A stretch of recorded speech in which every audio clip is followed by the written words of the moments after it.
नमस्कार दोस्तों, स्वागत है आपका हमारे YouTube चैनल जीके ट्रैकर पे। देखिए फ्रेंड्स, हमारी एक सीरीज है जिसमें हम उत्तराखंड के प्रीवियस ईयर में जो आपसे जीके के क्वेश्चन पूछे गए हैं उनको यहां पर कवर करते हैं। इस सीरीज के अभी तक हमने 18 पार्ट्स को यहां पर कर लिया है और आज हम दोबारा से इसी सीरीज को यहां पर कंटिन्यू करने जा रहे हैं। अब तक जो हमने 18 पार्ट्स कवर किए हैं इसमें आपको यूकेपीएससी के द्वारा जो जीके और जीएस के क्वेश्चन पूछे गए वो आपको देखने को मिले। अब यहां से आगे की सीरीज में आपको यूकेपीएससी के साथ साथ यूकेएसएससी के क्वेश्चन भी देखने को यहां पर मिलेंगे। साथ में जो यूपी के कुछ एग्जाम हैं उनमें जो आपसे सिर्फ जीके और जीएस के क्वेश्चन पूछे गए हैं वो आपको यहां पर देखने को मिलेंगे। यानी इस पूरी सीरीज में आपको उत्तराखंड और इसके आसपास के राज्यों में जो जीएस के क्वेश्चन, जीके के क्वेश्चन पूछे गए हैं वो आपको इस सीरीज में एक्स्ट्रा फैक्ट के साथ देखने को मिलेंगे। यहां से आपके बहुत सारे क्वेश्चन रिपीट होते हैं। अगर आप लास्ट के 18 पार्ट्स को देखेंगे और जो आपके हाल ही में पेपर हुए हैं उनको देखेंगे तो आप पाएंगे जीएस के बहुत सारे ऐसे क्वेश्चन जो नॉर्मली आपके नजर में नहीं आते हैं जब आप किताब से पढ़ते हैं, लेकिन आपको प्रीवियस ईयर से वो लगातार रिपीटिशन वहां पर दिख जाएगा। साथ में उत्तराखंड के अंदर जो उत्तराखंड जीके के क्वेश्चन पूछे गए हैं उन सबको हमने एक सिंगल वीडियो में कवर किया था। आप इसको प्लेलिस्ट में जाके देख सकते हैं। और साथ में जल्द ही हिंदी के जो प्रीवियस ईयर के क्वेश्चन हैं जो उत्तराखंड के अंदर पूछे गए हैं उसके लिए भी हम एक सीरीज को यहां पर शुरू करेंगे जो हमारी हिंदी की सीरीज होगी। उम्मीद करता हूं आपने इस सीरीज के जो प्रीवियस 18 पार्ट्स हैं उनको देख लिया होगा। अगर आपने नहीं देखा है तो डिस्क्रिप्शन में उसका लिंक है, वीडियो के बाद आप उसको जाके देख सकते हैं। तो चलिए दोस्तों, आज की वीडियो को शुरू करते हैं। आज का हमारा पहला क्वेश्चन है, भारतीय संविधान के निम्नलिखित में से किस अनुच्छेद में धन विधेयक की परिभाषा दी गई है? तो देखिए, धन विधेयक के बारे में तो बहुत बार पूछा जाता है। धन विधेयक आपके केवल लोकसभा में लाया जाता है सबसे पहले, ठीक है। राज्यसभा से इसको, राज्यसभा को केवल 14 दिन का समय दिया जाता है इसको पारित करने के लिए। ये सारी बातें पूछी जाती हैं। कौन सा अनुच्छेद है जो धन विधेयक की परिभाषा यहां पर बताता है? वो है आर्टिकल 110। 2-3 इंपॉर्टेंट आर्टिकल हैं जो आपको पता होने चाहिए। इनको यहां पर साथ में लिखा है, आप देख सकते हैं। अनुच्छेद 108 कहता है संसद की संयुक्त बैठक, जो दोनों सदनों की संयुक्त बैठक बुलाई जाती है वो आर्टिकल 108 के तहत होती है। आर्टिकल 109 और आर्टिकल 110 ये दोनों के दोनों धन विधेयक से संबंधित हैं। धन विधेयक के संबंध में विशेष प्रक्रिया का उल्लेख अनुच्छेद 109 में है और धन विधेयक की परिभाषा यह अनुच्छेद 110 में है। और इन्हीं दोनों में कंफ्यूजन होता है कि 110 होगा या 109 होगा, ठीक है। तो विशेष प्रक्रिया धन विधेयक को लेकर वो 109 में है, परिभाषा 110 में है। इसके बाद अगला इंपॉर्टेंट आर्टिकल है 112। यह आपके वार्षिक वित्तीय विवरण से संबंधित है। आप जानते हैं भारत के संविधान में बजट शब्द का इस्तेमाल नहीं किया गया है। बजट के लिए वार्षिक वित्तीय विवरण का उल्लेख किया गया है जो कि आर्टिकल 112 में है।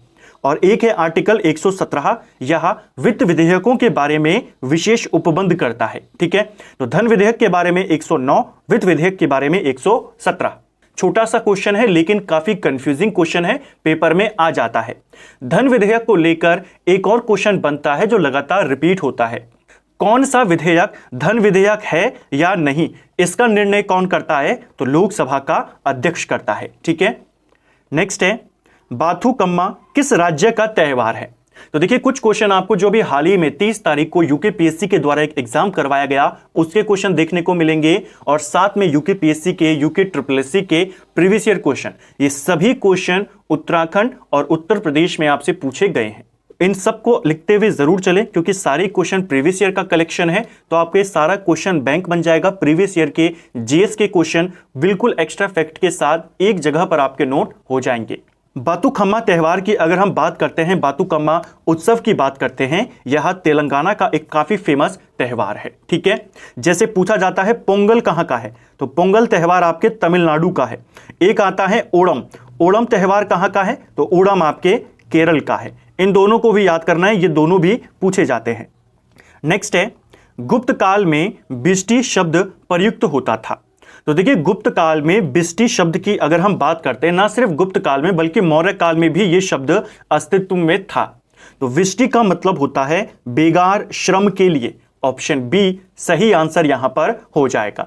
यानी विष्टि एक प्रकार का कर था, लेकिन इस कर में ना तो आपको अनाज देना होता था ना आपको पैसा देना होता था, आपको वहां पे श्रम करना पड़ता था, यानी कार्य करना पड़ता था। तो विष्टि एक प्रकार का कर था जिसके बदले में आपको श्रम करना पड़ता था, वहां पर काम करना पड़ता था। ठीक है, तो बलात् श्रम भी इसको बोला जाता है क्योंकि हर किसी को यह टैक्स देना होता था। नेक्स्ट है, मानव अधिकारों की सार्वभौमिक घोषणा पत्र में कितने अनुच्छेद थे? तो यह क्वेश्चन यूके SSSC ने पूछा था। जो मानव अधिकारों की सार्वभौमिक घोषणा पत्र है, इसकी घोषणा करी कब गई? पहला क्वेश्चन तो यह बनेगा 10 दिसंबर 1948 को फ्रांस की राजधानी पेरिस में इसकी घोषणा करी गई। और इस घोषणा पत्र में कितने अनुच्छेद हैं? इसमें 30 अनुच्छेद हैं। ऑप्शन सी सही आंसर होगा। अब क्योंकि 10 दिसंबर को इसकी घोषणा हुई है, इसीलिए हर साल 10 दिसंबर को अंतर्राष्ट्रीय मानवाधिकार दिवस मनाया जाता है। तो एक क्वेश्चन आपका यहां से भी बन जाता है। ठीक है, नेक्स्ट है, वर्तमान में संयुक्त राष्ट्र संघ की आर्थिक एवं सामाजिक परिषद में कितने सदस्य हैं? तो देखिए, जो हमारा यूएन है, संयुक्त राष्ट्र संघ, इसके जो अंग हैं, जो इसके पार्ट्स हैं, बॉडीज हैं जो इससे जुड़ी हुई, उनको लेकर क्वेश्चन बनते हैं। संयुक्त राष्ट्र संघ के 6 इंपॉर्टेंट भाग हैं। उनमें से एक है आर्थिक एवं सामाजिक परिषद, और इसमें वर्तमान में 54 सदस्य होते हैं। ऑप्शन डी सही आंसर होगा। जैसे संयुक्त राष्ट्र संघ का ही एक पार्ट है यूएनएससी, जिसे हम सुरक्षा परिषद कहते हैं, सिक्योरिटी काउंसिल। इसमें कितने मेंबर होते हैं? वर्तमान में इसमें 15 मेंबर हैं। 5 आपके परमानेंट हैं, 10 आपके टेम्पररी हैं। उसी प्रकार जो आर्थिक एवं सामाजिक परिषद है, इसमें टोटल मेंबर कितने हैं? 54 हैं। ये 54 मेंबर्स 3-3 साल के लिए चुने जाते हैं, यानी 3 साल इनका कार्यकाल होता है, और हर साल 18 मेंबर्स यानी 1/3 मेंबर इसके रिटायर हो जाते हैं, पदमुक्त हो जाते हैं। तो इसको भी याद करना है। टोटल मेंबर कितने हैं? 54 हैं। ठीक है, कुछ इंपॉर्टेंट बातें हैं यहां पर, उनको देख लेते हैं। संयुक्त राष्ट्र संघ के महत्वपूर्ण अंग, पहला है महासभा। कितने अंग हैं इंपॉर्टेंट अगर पूछेगा तो 6 हैं। ज्यादातर क्वेश्चन आपके टॉप 3 से और उसके बाद जो अंतर्राष्ट्रीय न्यायालय है उससे बनते हैं। पहला इंपॉर्टेंट अंग है महासभा। इसे विश्व की लघु संसद भी कहते हैं, और दुनिया के सभी देश इसका हिस्सा होते हैं। ठीक है, सभी देशों के प्रतिनिधि इसमें शामिल होते हैं, इसीलिए इसे दुनिया की लघु संसद कहते हैं। दूसरा इंपॉर्टेंट पार्ट है सुरक्षा परिषद, जिसको हम सिक्योरिटी काउंसिल कहते हैं, यूनाइटेड नेशन सिक्योरिटी काउंसिल। इसे दुनिया का पुलिसमैन भी कहा जाता है। इसमें मैंने जैसे कहा 15 सदस्य होते हैं, 5 परमानेंट होते हैं। तो वो 5 सदस्य अमेरिका, ब्रिटेन, रूस, फ्रांस और चाइना हैं, और 10 इसमें अस्थायी सदस्य होते हैं जिनको 2-2 साल के लिए चुना जाता है। यह क्वेश्चन भी आपसे पूछा जाता है, यूनाइटेड नेशन सिक्योरिटी काउंसिल में जो टेम्पररी मेंबर्स होते हैं 10, कितने साल के लिए चुने जाते हैं? 2 वर्षों के लिए चुने जाते हैं। ठीक है, फिर अगले 2 साल के बाद फिर नए सदस्यों को चुना जाता है, लेकिन 5 यहां पर परमानेंट हैं। इसके बाद तीसरा इंपॉर्टेंट अंग है आर्थिक एवं सामाजिक परिषद, जिसको लेकर प्रश्न पूछा गया था। 54 सदस्य होते हैं, कार्यकाल 3 साल का होता है। चौथा इंपॉर्टेंट जो अंग है संयुक्त राष्ट्र का, वो है परन्यास परिषद। 5वां जो इंपॉर्टेंट अंग है वो है अंतर्राष्ट्रीय न्यायालय, जिसको लेकर क्वेश्चन बनते हैं, इसके बारे में हम आगे वीडियो में बात करेंगे। और छठा इंपॉर्टेंट जो इसका अंग है वो है सचिवालय। इन 6 को आपने याद करने हैं, ये 6 पूछे जाते हैं। यूनाइटेड नेशंस के बारे में आप सभी जानते हैं, 24 अक्टूबर 1945 को इसकी स्थापना होती है। किसके सुझाव पर इसका नाम संयुक्त राष्ट्र संघ रखा गया था? तो फ्रैंकलिन रूजवेल्ट के सुझाव पर रखा गया था। ठीक है, इसका हेडक्वार्टर न्यूयॉर्क में है। इसकी जो कार्यकारी भाषाएं हैं अंग्रेजी और फ्रेंच हैं, इसको आपने याद रखना है। ठीक है, निम्नलिखित में से कौन राज्य के नीति निदेशक सिद्धांतों का भाग नहीं है? तो नीति निदेशक सिद्धांत यानी डीपीएसपी की यहां पर बात हो रही है, directive principle of state policy. DPSP की बात करें, हमारे संविधान के भाग 4 में इनका उल्लेख किया गया है, और आर्टिकल 36 से लेकर 51 तक इसके बारे में बताया गया है। डीपीएसपी को हमने आयरलैंड के संविधान से लिया है। इनमें से कौन है जो डीपीएसपी में शामिल नहीं है? सही आंसर है संघ की कार्यपालिका का विस्तार। ऑप्शन सी इसका सही उत्तर यहां पर हो जाएगा। समान न्याय और निशुल्क विधिक सहायता, यह डीपीएसपी का पार्ट है, 39 क में पड़ता है। न्यायपालिका का कार्यपालिका से पृथकीकरण, ये आपके अनुच्छेद 50 में पड़ता है। और ग्राम पंचायतों का संगठन, ये अनुच्छेद 40 में पड़ता है। डीपीएसपी कहां से कहां तक है? 36 से लेकर 51 तक, तो ये तीनों इसी में पड़ते हैं। ठीक है। संघ की कार्यपालिका शक्ति की अगर हम बात करते हैं तो आर्टिकल 53 में कहा गया है संघ की कार्यपालिका शक्ति राष्ट्रपति में निहित होगी, तो उसको भी आपने याद करना है। ठीक है। डीपीएसपी के ऊपर एक ऑलरेडी डिटेल्ड वीडियो बना है, तो अगर आपकी डीपीएसपी का पार्ट थोड़ा सा वीक है तो आप इसको यहां पे जाके अपना अच्छे से इसको स्ट्रॉन्ग कर सकते हैं। नेक्स्ट है, चित्तौड़ पर कब्जा करने के बाद अलाउद्दीन खिलजी ने उसका नाम क्या रखा था? तो देखिए, ये क्वेश्चन यूके पीएससी ने पूछा था। कुछ दिन पहले हमने मध्यकाल में दिल्ली सल्तनत के बारे में जब हमने बात करी तो वहां पर भी मैंने आपको इस क्वेश्चन को डिटेल में बताया था। जब चित्तौड़ के ऊपर अलाउद्दीन खिलजी ने आक्रमण किया 1303 में और इसको जीत गया, उसके बाद उसने चित्तौड़ का शासक अपने बेटे खिज्र खान को बनाया और इसका नाम खिजराबाद कर दिया था। ऑप्शन ए सही आंसर होगा। ठीक है। अतिरिक्त तथ्यों को देख लेते हैं। चित्तौड़ विजय कब मिली? 1303। कई बार चित्तौड़ विजय पूछता है, कई बार मेवाड़ पूछता है, क्योंकि मेवाड़ की ही राजधानी थी चित्तौड़। ठीक है, तो इसमें कंफ्यूजन नहीं करना। यहां का शासक उस समय राणा रतन सिंह थे। खिलजी नेतृत्व उस समय अलाउद्दीन खिलजी ने किया। चित्तौड़ को जीतने के बाद उसने अपने बेटे खिज्र खान को यहां का शासक बनाया और चित्तौड़ का नाम खिजराबाद कर दिया। उत्तराखंड के अंदर यह क्वेश्चन पूछा गया है। ठीक है। वह सुल्तान जिसने स्वयं को खलीफा घोषित किया कौन था? खुद को खलीफा घोषित करने वाला पहला सुल्तान दिल्ली सल्तनत का कुतुबुद्दीन मुबारक शाह खिलजी था। ठीक है। यह भी एक प्रीवियस ईयर का क्वेश्चन है। प्रीवियस ईयर के क्वेश्चंस को सॉल्व करने से आपको आइडिया हो जाता है कि किस किस लेवल के क्वेश्चन आपसे अब तक पूछे गए हैं, किस किस सेगमेंट से कैसे कैसे क्वेश्चन, जैसे दिल्ली सल्तनत से आपसे इस तरीके के क्वेश्चन पूछे गए हैं, मौर्य काल, गुप्त काल से आपको कर व्यवस्था को लेकर क्वेश्चन, आपको आइडिया हो जाता है। और साथ में आपके प्रीवियस ईयर के क्वेश्चन भी सॉल्यूशन आपके मिल जाते हैं और एक्स्ट्रा फैक्ट के माध्यम से आपका रिवीजन भी साथ में हो जाता है इस सीरीज के माध्यम से।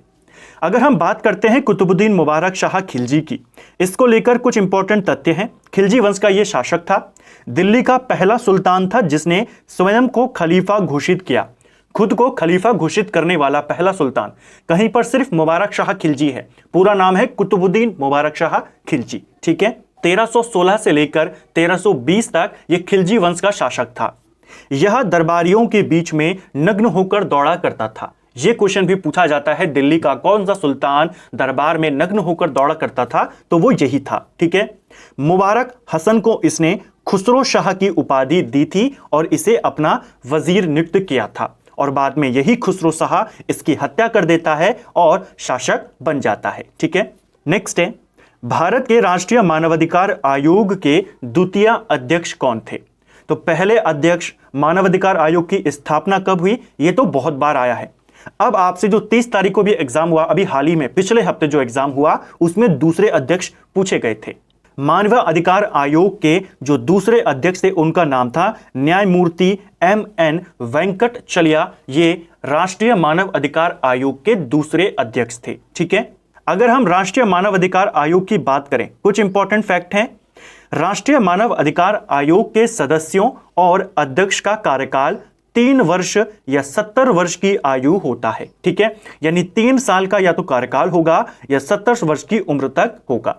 राष्ट्रीय मानव अधिकार आयोग 12 अक्टूबर 1993 में स्थापित किया गया था।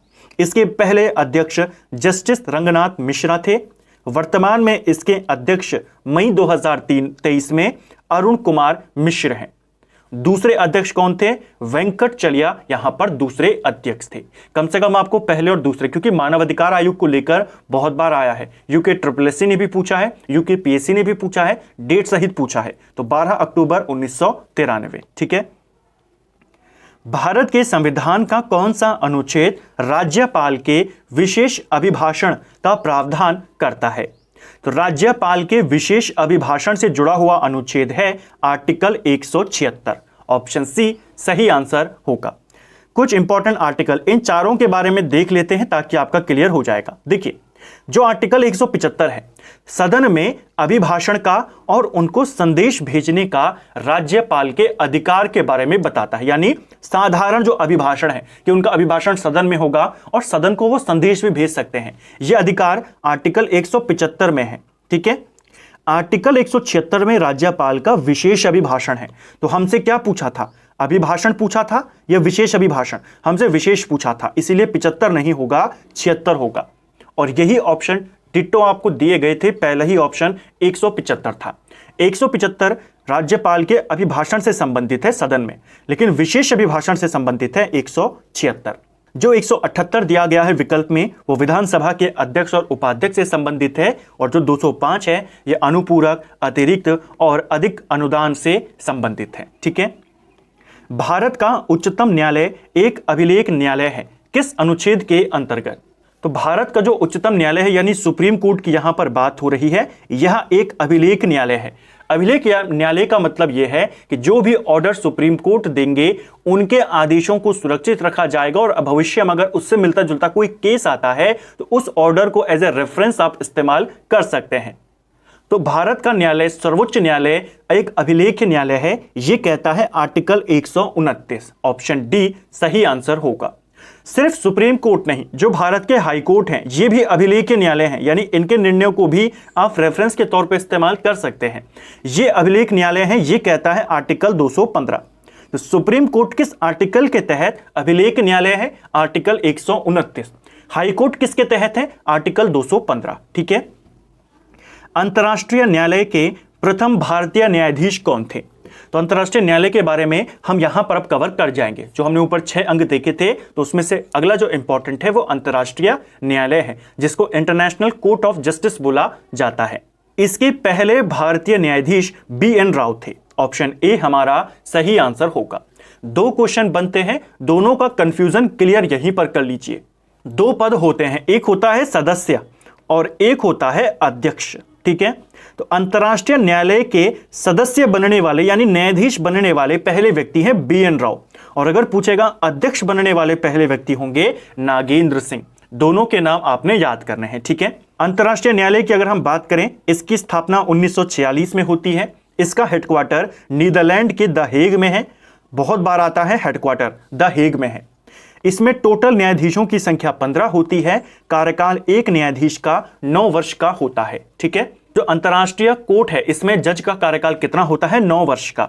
ये तीनों बातें, ठीक है, स्थापना ज्यादा नहीं पूछी जाती, लेकिन ये तीनों बातें और जो ऊपर क्वेश्चन था पहले न्यायाधीश और पहले अध्यक्ष भारतीय, वो पूछे जाते हैं। निम्नलिखित में से किसने अमृत बाजार पत्रिका की शुरुआत करी थी?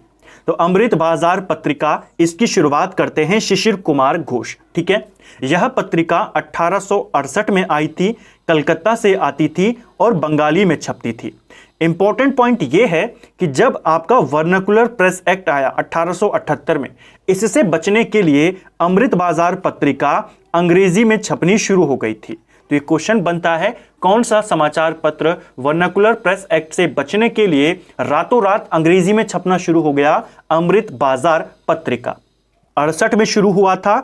2 इंपॉर्टेंट व्यक्ति थे जो इसके संपादन से जुड़े हुए थे, एक थे शिशिर कुमार घोष और एक थे मोतीलाल घोष। ज्यादातर नाम इनका आपको देखने को मिलता है। सामान्यतः किस तिथि को ऑस्ट्रेलिया में सबसे लंबा दिन होता है? तो देखिए, भारत में सबसे लंबा दिन, भारत में सबसे छोटा दिन बहुत बार आता है। अब यहां पर ऑस्ट्रेलिया का पूछ लिया। पीछे का लॉजिक यह है, भारत आता है उत्तरी गोलार्ध में, ऑस्ट्रेलिया आता है दक्षिणी गोलार्ध में, तो यहां पर बिल्कुल उल्टा हो जाएगा। तो जो भारत में सबसे लंबा दिन होता है, सबसे बड़ा दिन होता है 21 जून, ये ऑस्ट्रेलिया का सबसे छोटा दिन होगा। और जो भारत में सबसे छोटा दिन होता है 22 दिसंबर, ये ऑस्ट्रेलिया का सबसे बड़ा दिन होगा, सबसे लंबा दिन होगा। तो हमसे ऑस्ट्रेलिया का सबसे लंबा दिन पूछा है 22 दिसंबर, इसका आंसर हो जाएगा। जल्दबाजी में सीधा 21 जून टिक नहीं करना। भारत उत्तरी गोलार्ध में है, ऑस्ट्रेलिया दक्षिणी गोलार्ध में है, तो बिल्कुल उल्टा चलता है। 21 जून भारत में सबसे बड़ा दिन है, उत्तरी गोलार्ध में सबसे बड़ा दिन है, लेकिन दक्षिणी गोलार्ध में यह सबसे छोटा दिन होता है। ठीक है, इस प्रश्न का सही उत्तर है 22 दिसंबर। ठीक है, हिरण्यकर क्या था? तो देखिए, हिरण्यकर यह मौर्य काल में लिया जाता था, और हमने जब मौर्य काल के एमसीक्यूज को देखा, घटना चक्र को यहां पर कवर किया था इतिहास के, तो हमने देखा था हिरण्यकर एक प्रकार का नगद कर था। ठीक है, ये क्वेश्चन आपसे बना था। लेकिन उत्तराखंड में एक कदम और आगे जाकर एग्जामिनर ने आपसे पूछ लिया ये किस प्रकार का कर था। ये तो मैंने आपको बता दिया नगद कर था, लेकिन था किस प्रकार का, तो यह एक कृषि कर था। ऑप्शन सी सही आंसर होगा। हिरण्य मौर्य काल में लिया जाता था, एक प्रकार का कृषि कर था। यह उन किसानों से लिया जाता था जो थोड़े संपन्न होते थे, उनसे अनाज के बदले में नगद कर लिया जाता था। तो किस प्रकार का कर है? कृषि कर है। ठीक है, इसको याद करना है, क्वेश्चन बनता है हिरण्य कर कैसे लिया जाता था? नगद। किस प्रकार का है? कृषि कर है। ठीक है, कुछ इंपॉर्टेंट कर प्रणाली है यहां पर मौर्य काल की, उनको देख लेते हैं, यहां से क्वेश्चन बनते हैं। सीता कर क्या होता था? राजकीय भूमि से वसूल किया जाने वाला भूराजस्व यानी लगान को बोला जाता था सीता। ठीक है, विष्टि की बात करें, बेगार के रूप में लिया जाने वाला कर। ऊपर हमने बात करी थी ना कि आपसे बलात् श्रम करवाया जाएगा, कार्य करवाया जाएगा, तो वो यही है। मौर्य काल में भी था जैसे मैंने कहा। तो विष्टि क्या थी? बेगार के रूप में लिया जाने वाला कर। तो उत्तराखंड में ये दोनों पूछे जा चुके हैं, विष्टि भी और अभी हमने ऊपर देखा हिरण्य भी। कर की बात करें, एक था बागानों से प्राप्त होने वाला फलों और फलों की उपज का एक भाग, उसको ही बोला जाता था कर। एक था हिरण्य, नगद के रूप में लिया जाने वाला कृषि कर था ये। ठीक है, प्रणय कर की बात करें, यह संकट काल में लिया जाता था। मौर्य शासकों ने दो नए कर लगाए थे, एक था प्रणय कर और एक था पिंड कर। प्रणय कर संकट काल में लिया जाता था और पिंड कर कई सारे पिंडों यानी गांवों पर सामूहिक रूप से लगाया जाता था। इन दोनों को याद करना है क्योंकि ये दोनों कर अलग से मौर्य राजाओं ने लगाए थे। एक था पार्श्व कर, व्यापारी को ज्यादा लाभ होने पर उससे लिए जाने वाले कर को पार्श्व कर कहते थे। एक था वितित, पशुओं की रक्षा के बदले में जो कर लिया जाता था उसे वितित कहते थे।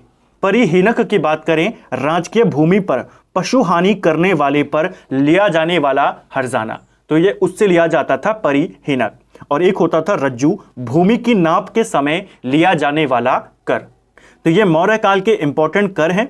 यह मौर्य काल के हैं, सिर्फ इस तरीके से भी आपने याद नहीं करना, आपने करों के नाम याद कर लेने, क्योंकि आपसे जैसे गुप्त काल का नाम लेकर विष्टि पूछ लिया गया, आंसर वही है। कुछ कर ऐसे होते हैं जो चेंज नहीं होते, हमेशा उसी रूप में लिए जाते हैं, लेकिन कुछ कर जो नए कर हैं जो आपके एक अलग नाम से हैं उनको आपको याद करना है। जैसे हिरण्य कर हो गया, प्रणय हो गया, पिंड हो गया। मौर्य काल में संकट के समय कौन सा कर लिया जाता था? तो आप क्या बताएंगे? आप बताएंगे प्रणय कर लिया जाता था। ठीक है, अशोक के शासन काल में धर्म और नैतिकता का अधिकारी कौन होता था? तो देखिए, अशोक के शासनकाल में धर्म और नैतिकता के अधिकारी के धर्म महामात्र, कहीं पर इसे धम्म महामात्र भी लिखा गया है। ठीक है, तो धम्म और धर्म एक ही है, तो धम्म महामात्र होता था धर्म और नैतिकता का अधिकारी। अशोक के हमें 14 इंपॉर्टेंट शिलालेख मिले हैं। कौन से शिलालेख में यह उल्लेख किया गया है कि उसने धर्म और नैतिकता के अधिकारी के रूप में धम्म महामात्रों की नियुक्ति करी है? अशोक का जो 5वां शिलालेख है उसमें हमें धर्म महामात्रों की नियुक्ति की जानकारी मिलती है। इसको आपने याद करना है। ठीक है, और क्वेश्चन बनता है अशोक ने धम्म की व्याख्या कहां पर करी है? इसके लिए जो अधिकारी हैं उनको तो नियुक्त कर दिया, शिलालेख 5 में बताया गया है, लेकिन धम्म की व्याख्या अशोक ने अपने 11वें शिलालेख में करी है। इनको भी याद करना है, क्वेश्चन बन जाते हैं। ठीक है, नेक्स्ट है हमारा तीसरी बौद्ध महासभा किसके सभापतित्व में आयोजित हुई थी? तो तीसरी बौद्ध संगीति की अगर हम बात करते हैं, राजा उस समय अशोक था, 255 ईसा पूर्व में यह आपकी आयोजित करी गई। लेकिन सभापति कौन था? अध्यक्ष कौन था? राजा नहीं पूछा तो अशोक नहीं होगा, कनिष्क नहीं होगा, क्योंकि ये दोनों तो राजा हैं। सभापति की बात करें तो जो आपका अश्व घोष है, ये चौथी वाली जो बौद्ध संगीति हुई थी उसका उपाध्यक्ष था। और जो मोगली पुत्र तिस्त्य हैं, ये आपके तीसरी बौद्ध संगति के सभापति थे अशोक के शासन काल में। तो राइट आंसर क्या हो जाएगा? ऑप्शन सी सही उत्तर हो जाएगा।